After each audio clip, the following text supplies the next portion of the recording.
Mike. This is Glenda. Hi. And this is another video sitting around the campfire telling fishing stories. And I have an idea. Well, actually, Glenda had the idea, but I'll throw it out there. Rapid fire questions. And these may or may not be funny. So anyway, what's the hardest water you ever fished? The Metolius. Where's that? In Oregon, by Bend. Stockton. Camp Sherman. Camp Sherman, there you are. Camp Sherman, up there by Bend. That water beautiful. Was gorgeous. But what made it hard? It was crazy because there were eddies everywhere. It flowed backwards. The river basically flowed backwards. There was constant reverse current flow. I mean, it was crazy.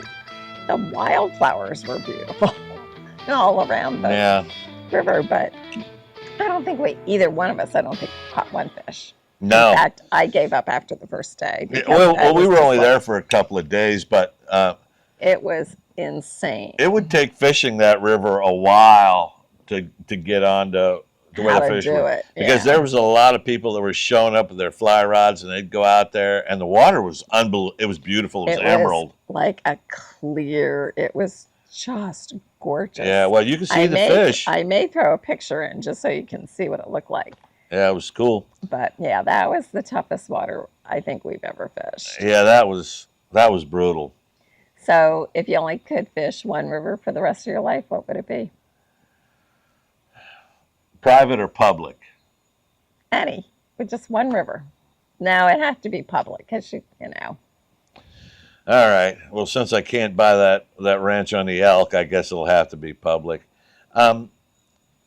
Just for the sheer entertainment of it all and the quality of the fish, I would say probably the Missouri. I was going to say the Missouri too. Yeah, because it's rowable. It presents a lot of challenges. You're not just going to go to the Missouri and think you're going to catch 20 fish a day, have 20 or 30 fish days. It's not going to happen. There's a lot of different types of water, different depths, dry flies, and streamers. And you got to know when to apply each one of those. Yes. You know. So, and the scenery is just breathtaking. Yeah. Down around the canyon and everything. So I that's what I was going to say is the Missouri. Now, here's the real fish. Here's the real fish question, and we'll see if she gives an accurate answer. How many fish have you lost in a row? In a row? In a row. I don't know. Oh, yeah, you do. Oh, don't tell me you don't know. How would I don't keep track of that. Oh, I do. Because I'm rowing. How many? How many? Before I say you miss one more and I'm fishing? Probably 3 or 4. Yeah, 4 in a half-mile stretch. I'm putting her on fish. She's hanging fish, and they're getting off. And it's like, okay, 1. All right. All right. What's the skinniest water that you fished that you loved? I know what mine is, because I caught more fish than you did the day we went on that water. Gosh. Well, while you're thinking. Well, actually, it was the black rock. That was pretty skinny. Black rock? Where is that? Over in Montana, the Blackfoot. The Blackfoot. Yeah. The Blackfoot. That was skinny, so skinny we had to push our boat over half the river. Yeah, that was. And we finally got into fish, and I caught like 7, 8 fish. They were all cutthroats, which was good. Yeah. But it was skinny water. You caught fish in the crack, like there was sections of slate or granite, and they had cracks in it. Then the fish were down in the cracks. So some places where the cracks were a little wider, you could fish down. You could fish a nymph. But other places where the cracks were skinnier, you had to catch them, with a dry fly, and between doing $300 worth of damage to the gel coat in our boat and walking around in bear country pushing our boat over shoals. That was crazy. It was crazy. It was not only that, but almost wrecking it going down a. Don't even talk about that. Well, that's a whole nother thing. We have a video on that too. We do? Yes, our disaster stand. Oh yeah. But my favorite skinny water was the Uncompahgre. We were in Colorado. Is that Colorado? That was by the Gunnison, and we went to the Uncompahgre for one day, and there was like barely a trickle of water. I'm like, there can't even be fish in here because the water's. It was about 10 feet wide. It was like not very deep. Yeah. I think I caught 5 or 6 fish. He didn't catch anything. I had fish on, but lost them. So that was the skinniest water I ever fished that I really liked. Yeah, we had stopped and bought some flies at the fly shop there, and the guy's like, yeah, this is what you need, and da-da-da. And she fished them. She caught fish, but I was fishing wherever there was water running off, and it made a little bit of a pool, even if it was 4 or 5 feet around. I was dropping flies in there, and sure, there was fish in them, but trying to hang one, and, you know, I just... So, best dry fly fishing. Best dry fly? Oh, well, there's a lot of different. I'll tell you, one of the most memorable dry fly fishing was I had been out in Colorado fishing, and everybody wants to go and fish the South Platte between the reservoirs. Okay, this is a famous thing that people do, fishing that South Platte, and so I drove in there, and it's gin clear. It's maybe 15 to 20 feet wide. It's got a good flow. It's not real deep. It's got some nice runs in it and whatnot. And you can see the trout. Well, if you can see the trout, they can see you. So there was a lot of people there fishing, walking around. So the fish were pretty much spooked. So I was staying in Breck, and I thought, well, I'll drive back the next morning. I'll get up, leave early, and I'll drive over there, because it was about an hour and a half ride to get over to the South Platte. And I knew where I wanted to start fishing because I'd walked a lot of the stretch. Now, the South Platte, among other things, besides having a lot of football-sized fish, they're fish that are they look like footballs. They're fat in the middle, and they're about this long. And I knew where I wanted to start fishing, and that place is crazy. I'd stopped the day before, the night before when I got back at the grocery store and bought a bag of apples, because there's wild donkeys all over the place out there. You can feed the donkeys, which is crazy fun. But I went back, got there, and it was just beginning to turn light. And I got out of my truck, and I got my stuff on and started walking down through the high desert there to get to the water. And I had about an eighth of a mile to get to the water, and I'm walking down the trail. And all of a sudden I realized there was a fog hanging over the river. And I'm walking along, and I'm like, man, this is crazy. And all of a sudden it came to me, there's no fog in the high desert. And I realized it was a hatch. It was a trico hatch. I got down there, and I had bugs in my nose, in my ears, behind my glasses, everywhere, walking all over my hands. And they were small, and I tied on a trico and started fishing. And oh my God, these fish were so strong. I'm on my knees, way up, and throwing as much line as I could put out to places, fishing on my knees, casting sideways and throwing it up, and hanging fish. And all of a sudden, the hatch stopped, and when the hatch stopped, the bite stopped. Yeah. And that was in about an hour and a half. Wow. So I think I like the green river. Yeah, the green is really dry cool fly too. Fishing. It's beautiful. They call it the aquarium for a reason, because you can see all the way to the bottom. Yeah. So that was really fun. Or Ennis Lake.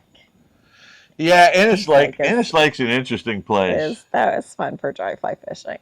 So that's the most remote place that you've ever fly fished. What's the biggest dry fly you've ever thrown? The biggest dry fly? Yeah, when you were throwing dry flies at trout and caught trout on them. The biggest one you've ever thrown. Probably the hoppers. No, I'm talking about like a mayfly, like a mayfly dun. I don't know the biggest. They're all so tiny. Well, they're not all tiny. How about the mahogany duns on the Elk River with Doug? I pulled those out of my fly box. They were pretty big. There was a size 10s mahogany duns. Yeah, that's right. I forgot. And we were catching these huge fish on dry flies. They were coming up. It sounded like somebody was throwing a bowling ball off a bridge when they hit it. Well, what's the smallest dry fly you've thrown? 30. Probably on the San Juan. Yeah. Those were an emerger, but they were 28s and 30s, and had to go down to 7X tippet to even time on because the couldn't even see them. The hole was so small. I mean, you couldn't get like 5X or 6X through them. It was crazy. Yeah, that was good. That was fun. Yeah. But, all right, the most remote place that you think you fished. Well, there's a lot of places that I don't know that you would consider remote, but you walk back in a mile or two. Yeah. The Jackson River in Virginia, it gets really remote. Penn's Creek can get really remote. Yeah. Where you go back in, there's a lot of wildlife back there. That's also one of those places Penn's Creek is famous for. Talk about large dry flies, for green drakes. And the green drakes are like size 8s, and if you're fishing the coffins, they could even be a 3X hook on a size 8. Well, that's true. They're big. Fish stoneflies and stoneflies. Yeah, that's true. I forgot and salmon about that. flies. Yeah. The mythical salmon fly. That's a whole nother video. But the most remote place I feel like I've been is when we fished the Tongue River in the mountains there. Oh God! Around Sheridan. That's the middle of nowhere. Man, we were back in there. That's the middle of nowhere. We were walking along the water. We hadn't seen another car or another person. And we were walking along, and there were animal skulls. Yeah. And that was really, I felt like we were in the middle of nowhere. We were in the middle of nowhere back there. It was really pretty. It was beautiful, but it was kind of it was a little eerie. I was a little uncomfortable. Yeah. Yeah. Yeah. When we go fishing, a lot of people will take firearms and so on and so forth. Now, if you're in Alaska or something, I get it. But most of the time, what we just take is bear spray with us, especially out west. Even in our boat, even in the drift boat, we carry bear spray. Yeah. So. Well, we haven't been to Alaska yet. That's one of the things on the bucket list yet. So that would probably. Eventually, that will probably be our most remote location. What's the worst injury you've ever had fly fishing? Worst injury. Or the scariest thing that happened to you fly fishing? So, I was just going to say, the scariest thing was when we were fishing the Madison River.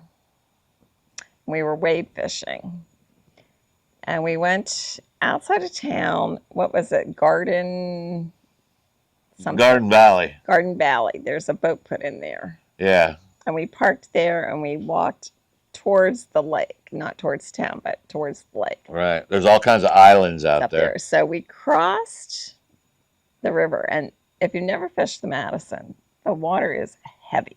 Yeah, it's heavy. It's not necessarily deep. It is heavy But it's a heavy flow. And we walked across to one of the little shoals, and we were fishing, and the wind started picking up like it always does at 2 o'clock.